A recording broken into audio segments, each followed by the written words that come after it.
This is CONCACAF Video Signals, a Monday, April 13th edition. Today on Video Signals, we take a look at how the teams preparing for the first ever CONCACAF Champions League finals fared in domestic play this weekend. We'll take a trip around the Confederation and complete our journey, as always, with the CONCACAF Quiz. We start with the CONCACAF Champions League, where in Mexico, the two Champions League finalists had Clausura games this past Saturday. Atlante let a 2-goal lead slip away to settle for a 2-2 tie at home to Guadalajara. Rafael Marquez Lugo, who scored twice in Atlante's Champions League semifinal win against Santos last week, got his name on the score sheet once again with his second-minute opener. Miguel Martinez put the home side up by 2 16 minutes later. Chivas, however, scored just before the end of the first half, and then equalized through a Luis Gerardo Venegas own goal 20 minutes from time. Los Potros are winless in their last 4 Clausura games. Cruz Azul, which dramatically got past the Puerto Rico Islanders to advance to the Champions League finals, blew a 1-0 second-half lead when Cesar Villaluz scored an own goal in Morelia's favor, making the final score 1-1. Luis Angel Landin gave the home side the lead in the 52nd minute, only to see the score knotted 11 minutes later. La Máquina is winless in its last 6 Clausura games.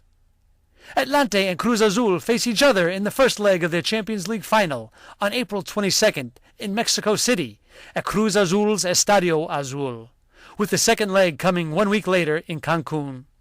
Keep watching Video Signals for all your Champions League news. Now, let's go around the Confederation. W Connection will host a doubleheader tonight with fellow Trinidadian club San Juan Gibraltar at Manny Ramjon Stadium in Marabella, the first legs of their second-round matches in the Caribbean Club Champions Cup. Gibraltar, which received a bye into the second round, will play Inter Moengo Tapo of Suriname in the opening game, with W Connection hosting SA Cavali of Haiti in the nightcap. The second-round winners will advance to single-game semifinals on May 15th at Marvin Lee Stadium in Macoya, Trinidad, with the third place in championship matches 2 days later at the Marvin Lee as well. 3 teams will qualify from the CFU to next season's CONCACAF Champions League. Costa Rica announced its roster for the upcoming CONCACAF Under-17 Championship today. Of the 20 players on the roster, 13 come from either Saprissa or Alajuelense. The team will be training at the Centro Pastoral de Alajuela before moving on to Tijuana, Mexico for the tournament. The Ticos are in Group B with host Mexico, Guatemala, and Trinidad and Tobago. And that completes our trip around CONCACAF. Now it is time for today's CONCACAF Quiz.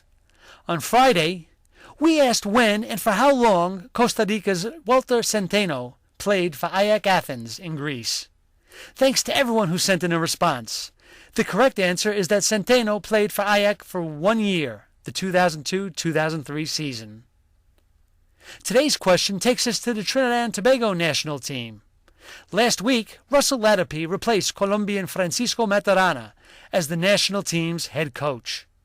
Can you name the coach who directed Trinidad at the 2006 World Cup Finals in Germany? If you think you know the answer, please send an email to videosignals@concacaf.org before 12 p.m. New York time tomorrow. Those answering correctly will have their names placed into a weekly contest where the winner will receive a CONCACAF prize. The draw for this week's prize was conducted earlier today, and the winner has been notified. Well, that's all for today. Thanks for joining us at Video Signals, your source for CONCACAF news.